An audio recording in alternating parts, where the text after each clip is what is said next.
Chapter 15. The Fog of Fear. The two boys stared at the dark passage in astonishment. "Golly," Pete said, "a secret passage." "Hidden behind a mirror." Jupiter's brow was furrowed. "We must investigate it."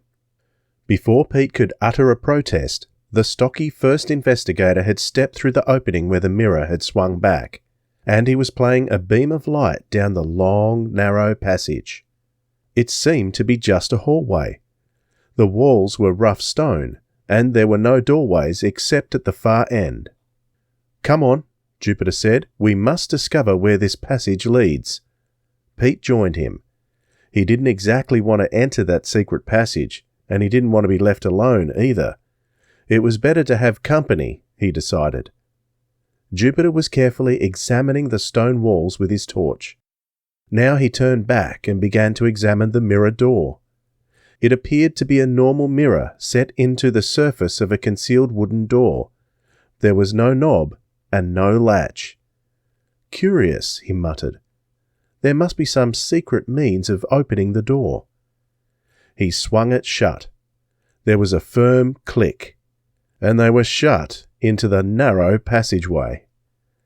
"Now you've done it," Pete yelled. "You've locked us in." His partner tried to find some finger hold by which to pull the door open. There was none.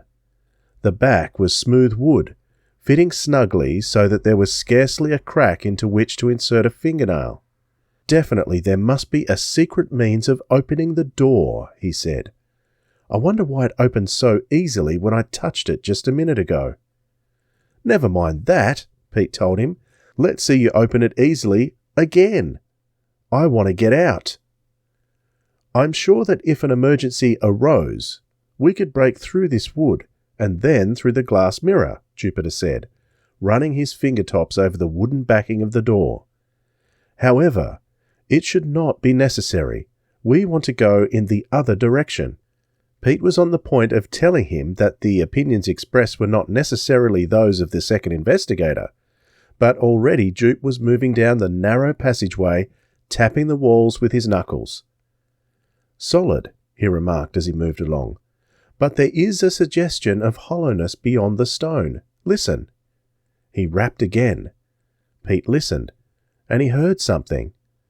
He heard the far-off sound of the big ruined pipe organ beginning to play.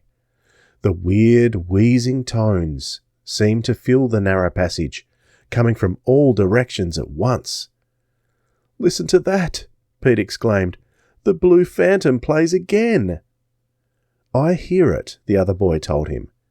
Jupiter put his ear against the wall of the passage and held it there for a long moment.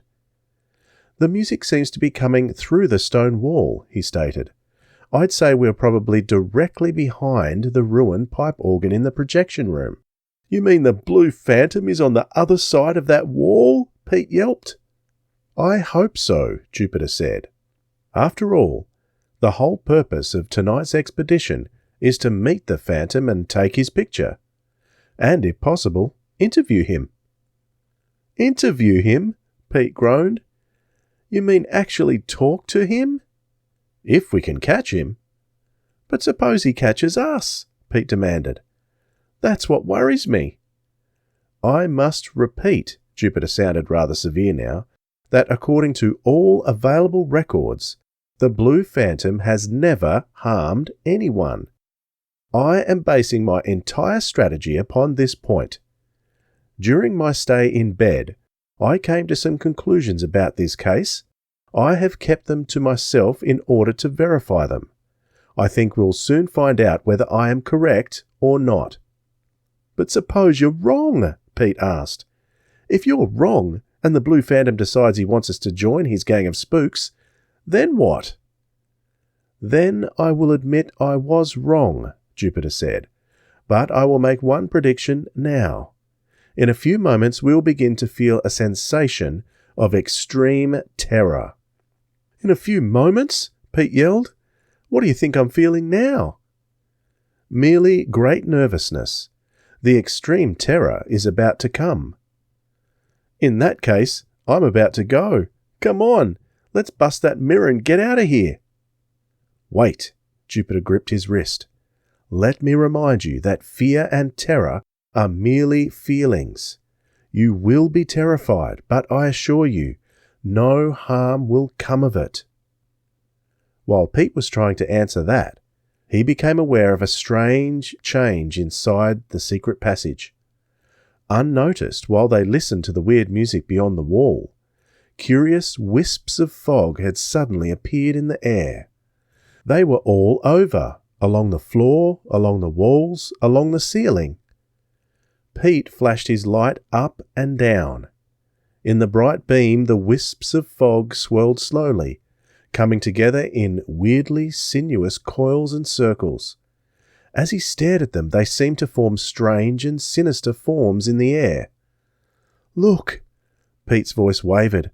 "I can see faces, and there's a dragon, and a tiger, and a fat pirate." "Steady," Jupiter said. "I can see strange images too. But they are just the product of our imagination. It's the same as lying on a hillside and watching the clouds. The eye turns them into all kinds of creatures. This mist is perfectly harmless, but I believe the extreme terror is about to begin." He gripped Pete's hand hard, and Pete gripped back. Jupiter was right. Suddenly he felt fingers of terror running into every part of his body, from his scalp down to his toes. His skin seemed to quiver with the awful sensation. Only the fact that Jupiter must be feeling it too, and was standing as steady as a rock, kept Pete from racing back and hammering wildly on the mirror that blocked the passage. As the sensation of terror swept over them, the fog thickened, twisting and turning in fantastic images in the air. "The fog of fear," Jupiter said. His voice shook a little, but he stepped forward firmly. "Reported once before, many years ago. The ultimate manifestation of Terror Castle.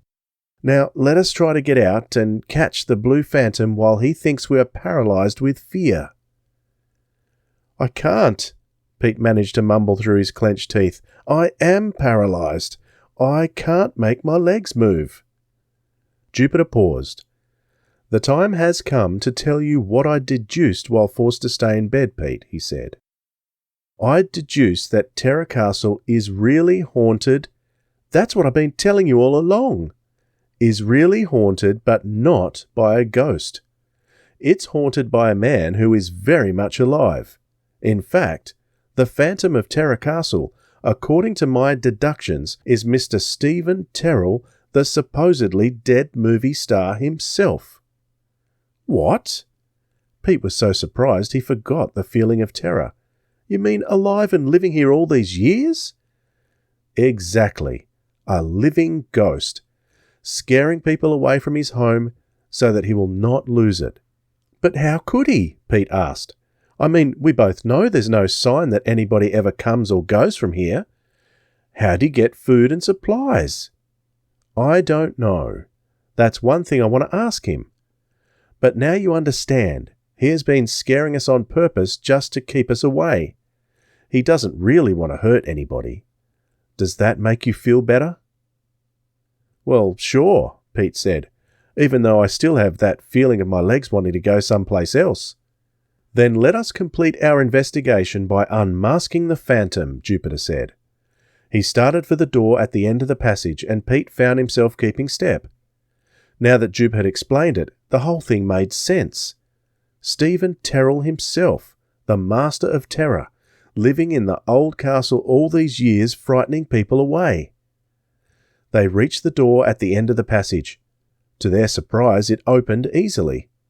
They stepped through into pitch darkness. The weird music was louder now, and from its echoes they knew they must be in a bigger room. "The projection room," Jupiter whispered. "Don't use your light.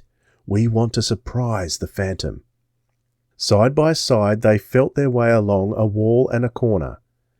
Pete almost let out a wild yell when something soft and slithery swooped down and wrapped itself around his face and head. But it was just a rotten velvet drape that he had torn loose. He managed to free himself without making any noise. Then they rounded a corner, and there, halfway up the big room, they saw a shimmering blob of misty blue light where the ruined pipe organ stood. They paused. In the darkness, Pete could feel his companion getting his flash camera set. "We're going to sneak up on him," Jupiter whispered, "and take his picture." Pete looked at the shimmering light and suddenly felt sorry for Mr. Terrell. After all these years alone in this spooky castle, it was going to be a very great shock to him to be unmasked. "We might scare him," he whispered back. "Why don't we call out his name, so he'll know we're here, and give him a chance to understand that we only want to be friendly?" "A very sound idea. We'll walk slowly towards him while I call out to him." They began to move towards the blob of light and the spooky music. "Mr. Terrell?" Jupiter shouted. "Mr. Terrell, we want to talk to you. We're friends." Nothing happened. The music kept on wheezing and wailing, and the blue blob kept on shimmering. They crept up another few feet, and Jupiter tried again. "Mr. Terrell," he called, "I'm Jupiter Jones. Pete Crenshaw is with me. We just want to talk to you." At that, the music suddenly stopped. The shimmering blue blob moved. It soared gracefully upward towards the ceiling and hung there. As Jupiter and Pete stood gaping up at the unexpected flight of the ghostly organist, they were suddenly aware that someone was beside them in the darkness. Jupiter was taken totally by surprise, his camera still in his hand. Pete had just time enough to jam the on button of his torch into position. The beam of light revealed two men, one of average height, one quite short, both dressed in the flowing burnouses of Arabs. Each of the men was casting something white into the air. A large net came down over Pete's head. It knocked the torch from his hand, putting it out, and it enveloped him all the way to his feet. He tried to run, caught his foot in the meshes of the net, and fell to the carpeted floor. He rolled over, struggling desperately, and realized he was as thoroughly trapped as any fish in a landing net. The more he struggled, the more tightly he bound himself in the clinging loops of the net. "Jupe!" he yelled. "Help!" His partner did not answer. Rolling over and twisting his neck, Pete could see why. The two men had picked Jupiter up between them like a sack of potatoes. He too was thoroughly wrapped in a clinging net. Using a small lantern for light, they carried the stocky boy by his shoulders and legs across the room and disappeared through a door. His weight seemed to give them a certain amount of trouble. Hardly able to move inside the net that had trapped him, Pete lay on the floor and could see nothing in the darkness except the blob of light that shimmered high above him, up against the ceiling. It seemed to be pulsing, first getting larger, then smaller, exactly as if the blue phantom was laughing at him.